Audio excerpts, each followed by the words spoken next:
No one knows. But at one point in the history of time, it seems humans fell under the spell of a savage curse. The curse of disease and illness.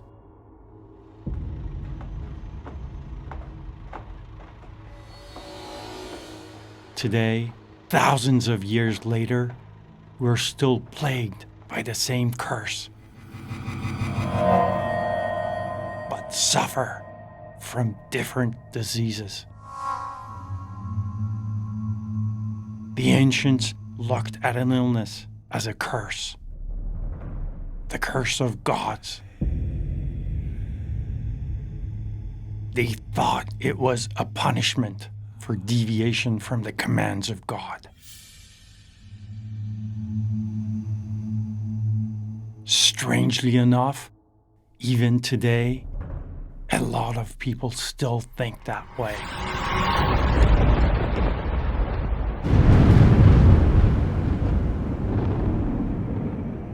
Ancient physicians and philosophers believed that an illness was caused by an underlying imbalance. But science and medicine changed all that.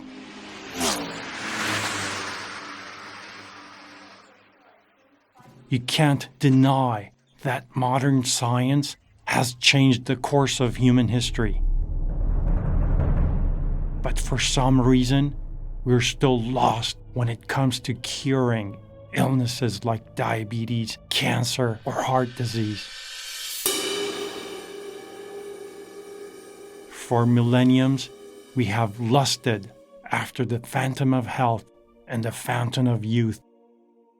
But time and again, the sages for ages have explained that this fountain is nowhere but within you.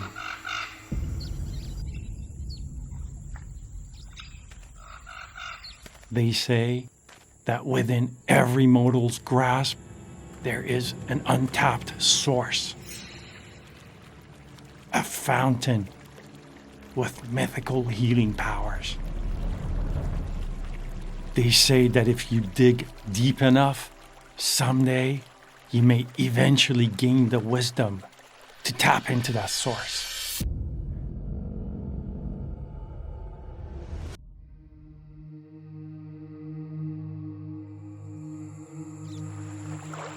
The journey is fraught with dangers, but the rewards are well worth the risk.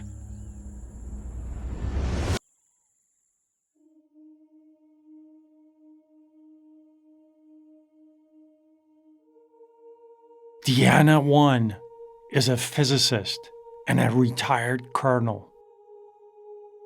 She had a promising future as a scientist in the United States Air Force until she got diagnosed with ovarian cancer.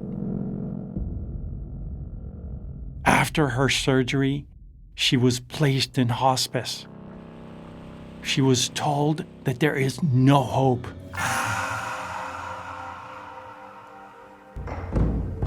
No hope.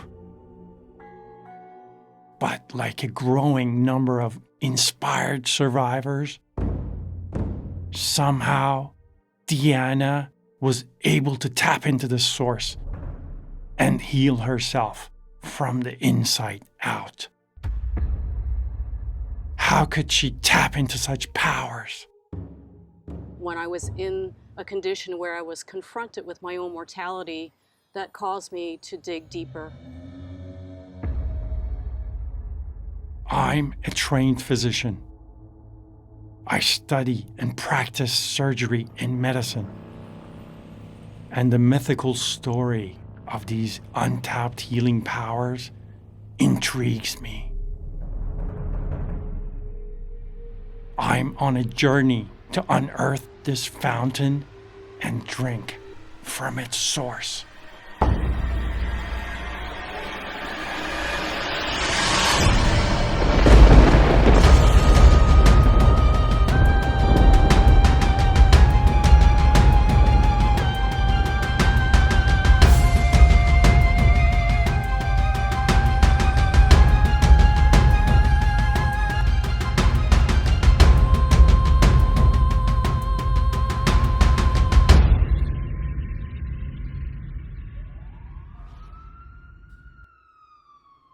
Diana's story is inspiring, but it's no longer unique.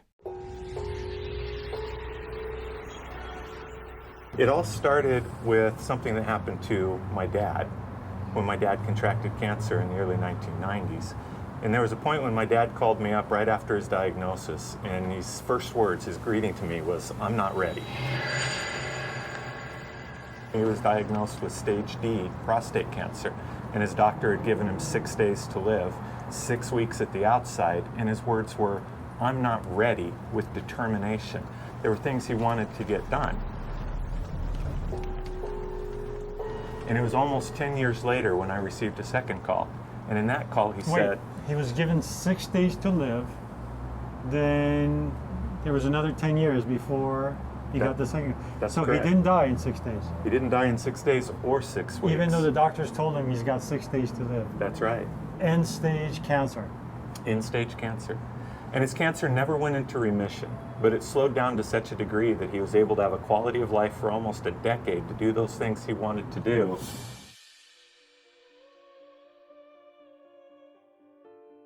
Belden Combe not only watched his father suffer, but also suffered himself. While his dad was facing an uphill battle, fighting a disease monster, Belden was fighting his own demons. He was flirting with morbid obesity. When my dad told me this, I began to do what we Americans do and eat my emotions. Until by the time my dad passed, I weighed 285 pounds. I was teetering on morbid obesity. I was sick all the time, depressed, downhearted, and just not in a good place. And I realized that here I was, a human being right on the top of the intellectual food chain, or at least we like to think so, certainly smarter than a horse. And I could hold a piece of food and I could call it junk food. And I could say, this is garbage. And if you asked me, is it toxic? I'd say, probably. And then I'd put it in my mouth and eat it. And it was no wonder that I was sick, that I was obese, and that I was in the state of depression and anxiety that I constantly was. And that opened my eyes to the fact that we know the answer. I knew the answer for what I needed to do for me in terms of nutrition and wellness. I just trained myself to stop listening. I knew that the food I was holding in my hand was garbage, and yet I was eating it anyway. And the first step in my process was to learn what nutrition would work for me. Curiously, I got my dad's old food list and I ate what my dad ate, and I felt better. I wasn't losing any weight, but at least I felt better, and that was encouraging. And yet another piece of the puzzle came into the picture, and that's that we're unique, we're all different. What I needed to eat wasn't the same as what my father needed to eat.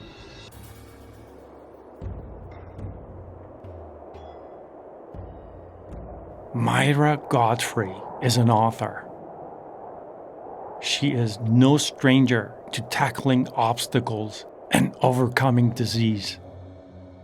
12 years ago, I was diagnosed with debilitating fibromyalgia. And by debilitating, I mean I lost my job, my marriage, my family, my house, and I was left with absolutely nothing. The icing on the cake was that Western medicine was not able to help, and in fact, it made me worse, all the treatments that they tried. I was forced to find a natural way to heal my life. And I can say definitively that if you understand your constitution, you will be able to do that. You were diagnosed with diabetes. You were on 4 shots a day insulin therapy. Yes. You had pancreatitis. You defied the medical community. And now you've been drug-free for how long? Over 6 years. How's that possible?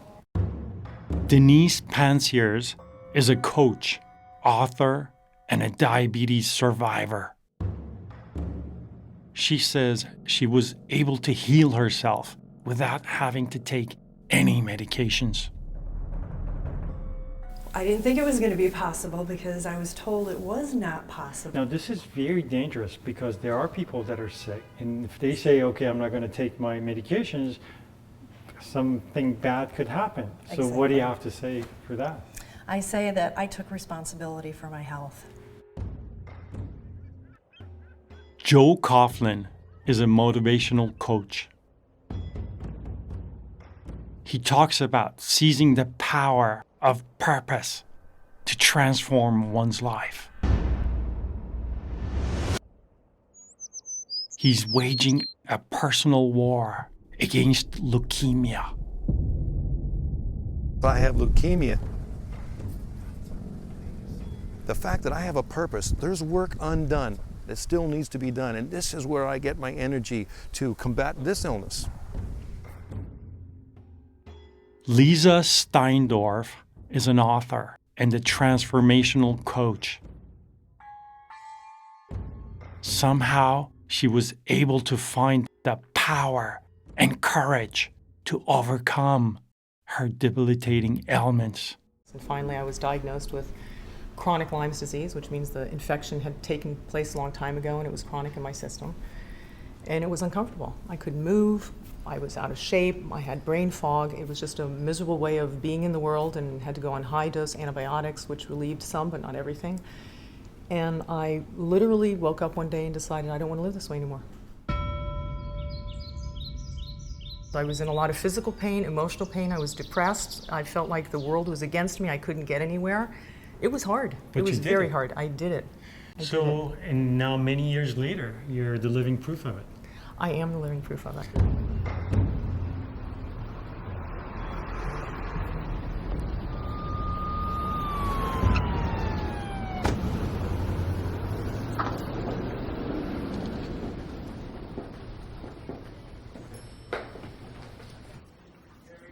Dr. Kevin Hasselhorst is an emergency room physician in Goodyear, Arizona. Dr. Kiran Dintiala is an internal medicine specialist in La Jolla, California. These enlightened doctors clearly understand that true healing sometimes involves a lot more than just surgery and medicine.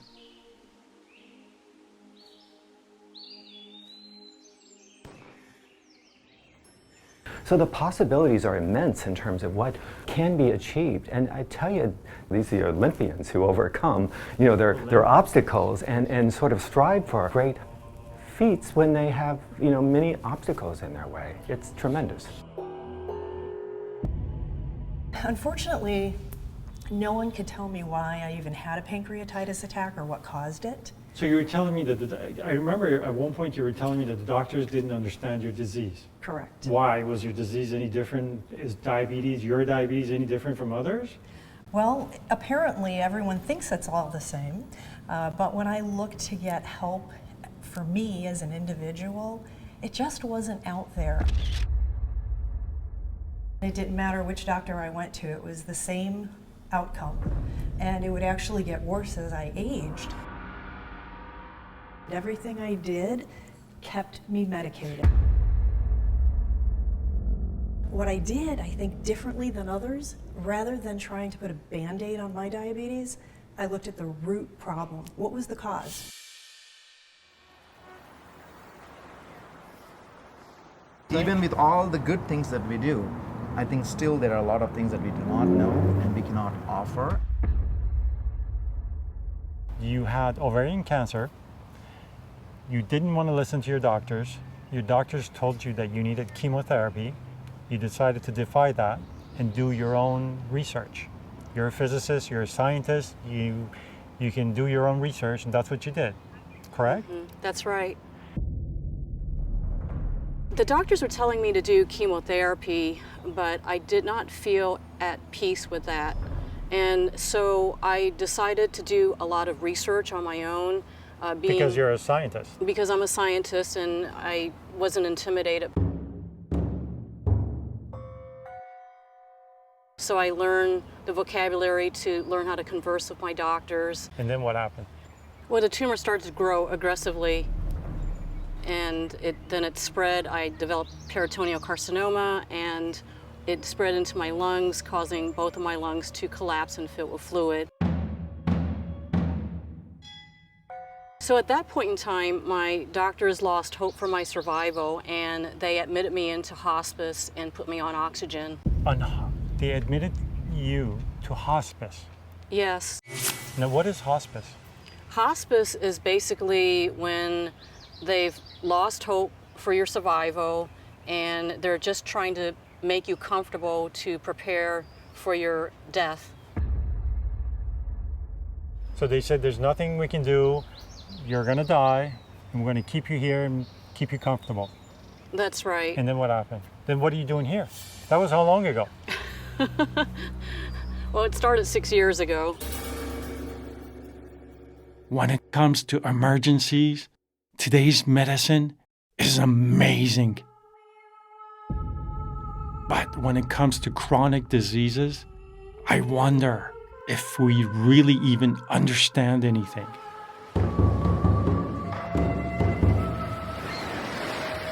So the art of medicine has advanced quite a bit so far. At this point, do you think we understand what chronic disease is? Actually, the truth is, even though the science has advanced so much, the medical science, our understanding of disease and especially chronic disease, I think, is rudimentary.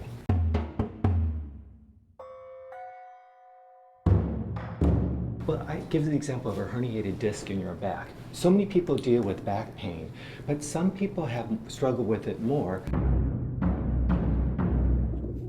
30% of us are walking around with herniated discs, but we're not having any pain necessarily. Or we have bits and bouts of pain that we experience. But then there are other people who are debilitated by that pain, and I don't have a good grasp as to what makes one person suffer and the other one not. Not suffer.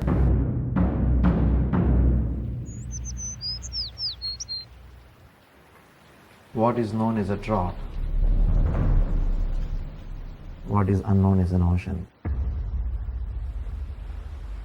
For the longest time, I didn't know what I wanted to do with my life. But at last, in my late 20s, something strange happened. I'm not sure what changed, but somehow I suddenly felt a calling.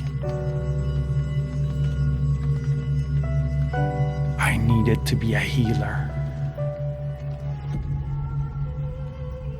It took more than a decade of sacrifice and hardship to become a doctor.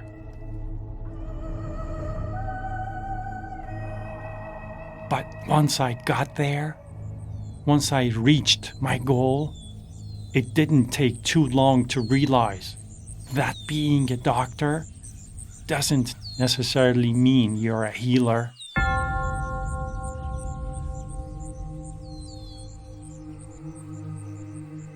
Fast forward a decade later, I had worked myself to exhaustion. I had lost hope, and my dream of being a healer had all but faded. Little did I know at the time, out of my greatest disappointment was to come the greatest power of transformation. I got a glimpse of a whole new dimension.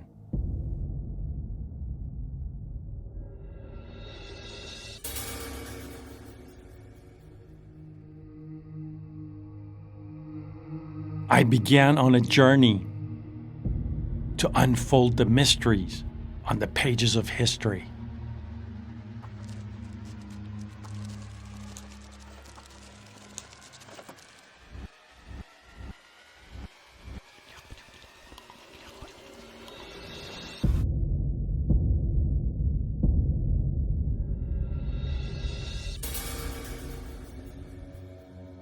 These are lost mysteries from thousands of years ago. This was the beginning of my true medicine man journey. It's amazing how this thing had inspired generations of physicians and philosophers. even priests and alchemists. The list goes on and on. There must be someone alive that can still explain all this.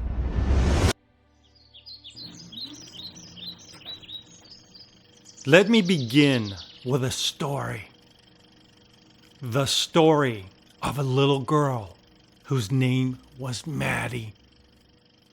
A little girl who loved her father, and a father whose entire world revolved around her.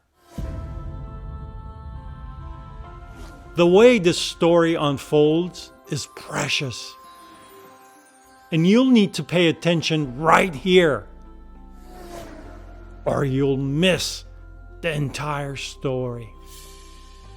You see, this little girl's father was a doctor.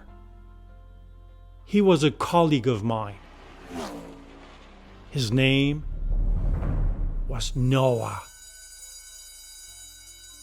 Every now and then, Noah would pick up his daughter from school and say, "Maddie, why don't you come to work with me?"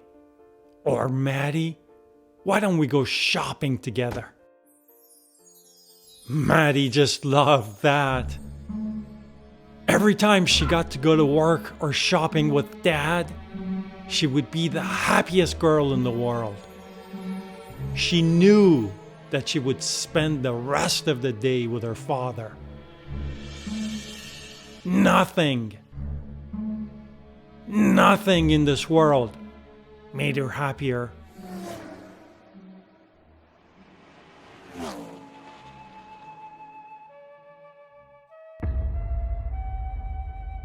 Every time they walked together, they would do everything in sync together. They would dance and sing her favorite songs together. She was always treated like a queen, just like any other daddy's girl. But this girl, Maddie, she was different. She was special.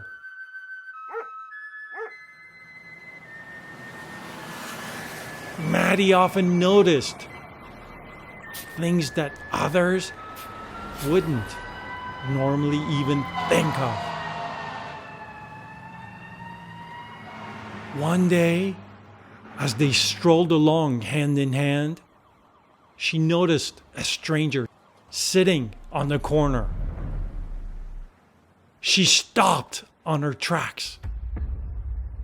She stood there for a moment and suddenly felt a jolt of fear and compassion.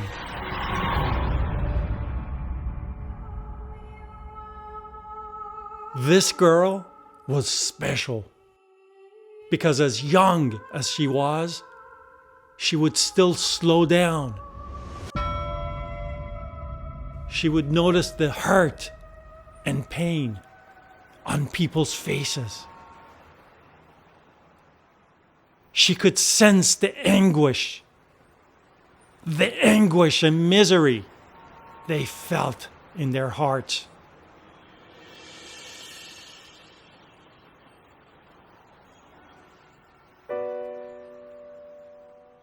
She would often say, "Dad, I want to be like you. I want to help. I want to do something good. I want to change the world."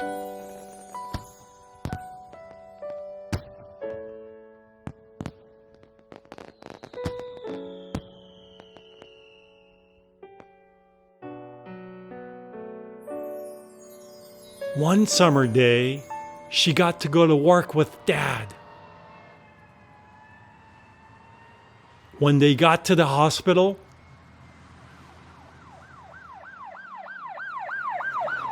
she noticed something. She heard a lot of moaning and groaning coming from the patients' rooms. She couldn't understand how they could be cared for in a hospital and still moan and groan in pain.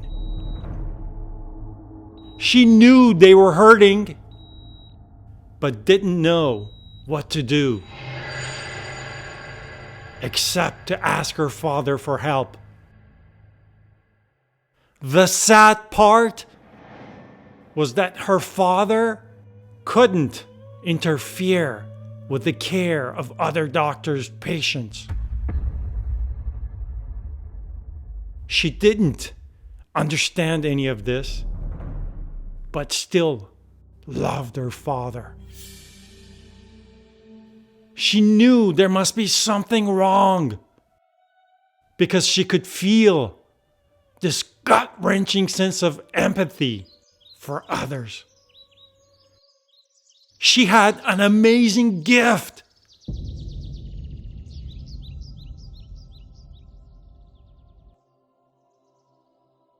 She wanted to grow up to be a doctor.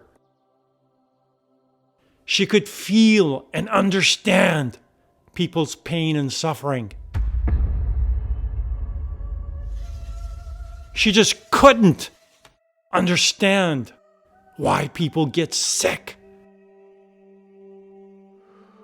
She knew her father loved her, and as she witnessed a world that's drowning in sorrow and pain, she knew that she would always have a father that would protect her and forever love her.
One hazy afternoon after school, as she was strolling outside the house with her father, she asked a simple question. a question that had troubled her for well over a year. She said, "Dad, why do people get sick?" Even though her father was a medical doctor, he had to stop for a moment and think.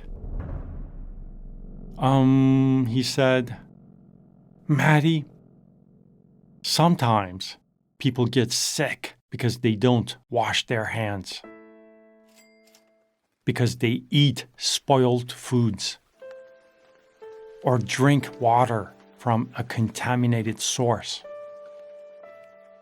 They get sick because they are not physically active, because they turn into couch potatoes and forget that they need to do something to keep their minds and bodies active.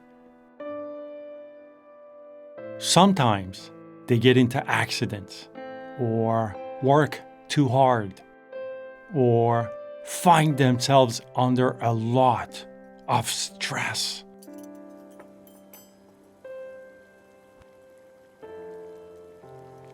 Sometimes they get sick because they have sex with the wrong person.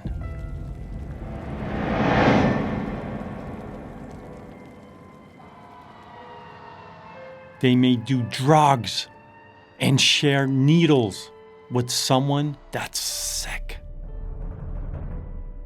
Sometimes it's the luck of the draw. They get infected because they're in the wrong place at the wrong time. There are no hard and fast rules, Maddie. Everybody's different. I guess some people just have bad genes. It's really hard to say. Maddie was absorbing everything like a sponge, but she wasn't really satisfied with what she was taking away from all this.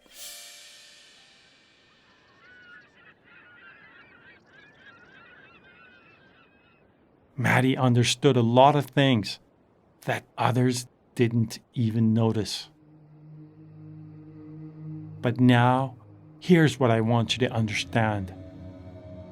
Here's what I want you to notice as you dive deeper and get to know more about the life of this innocent girl and her father.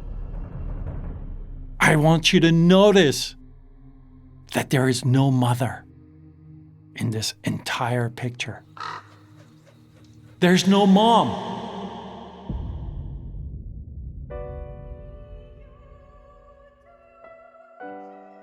Maddie was special.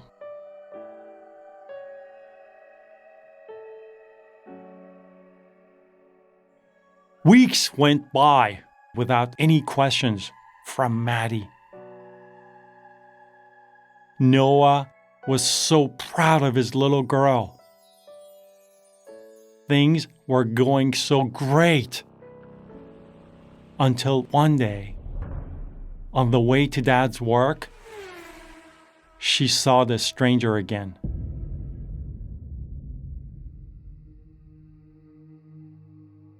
Maddie and the stranger locked eyes.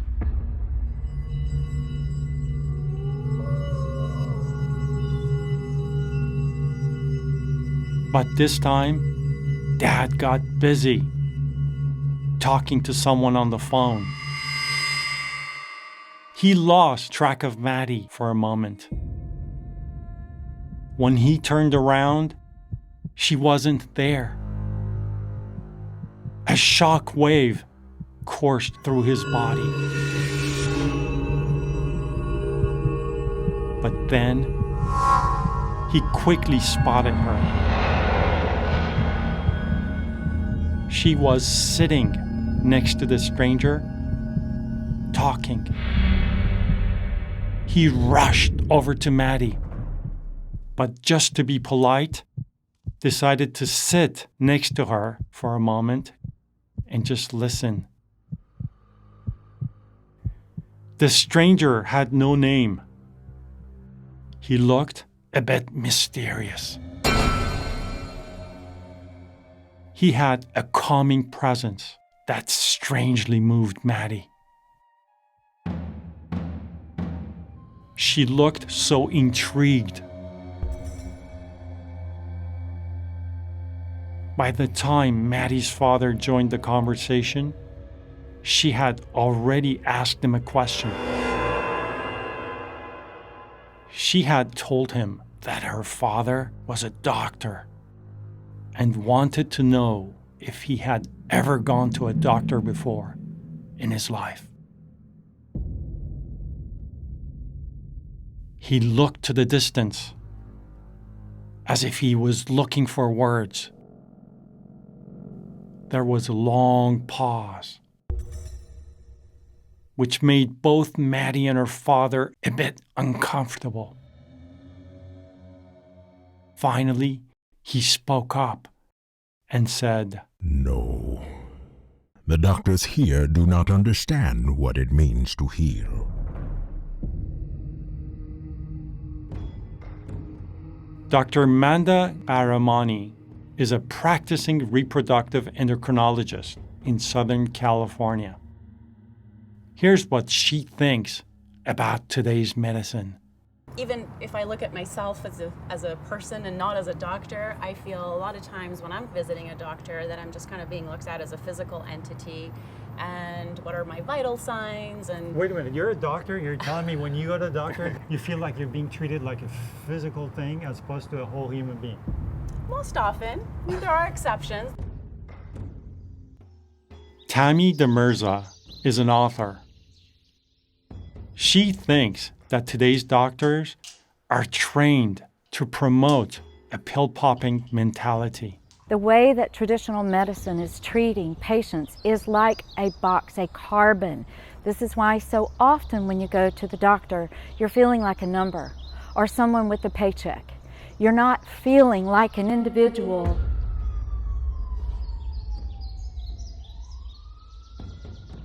It's about the journey that you're on. It's not about what your symptoms are. It's not about putting a pill in a box and telling you that that works. That doesn't work. Yes, illness is the primary way your soul can grow. It's a way of educating yourself and absorbing wisdom. Yes. Let me ask you this. You're saying that medicine treats symptoms, right, but does not cure. It doesn't necessarily treat the cause, it treats the symptom. So what treats the cause? They had to live, eat, and sleep by the patient's bedside. They had to clean their bedpans and become their companions. I think sometimes we get sick because our spirit is saying, you need to slow down and look at something. There's something going on that you're not paying attention to. And so it kind of slams us into facing it. For us to be balanced and whole, there's 4 aspects of ourselves. In order to harmonize and to find that harmony and balance, we need to bring all 4 of those components together.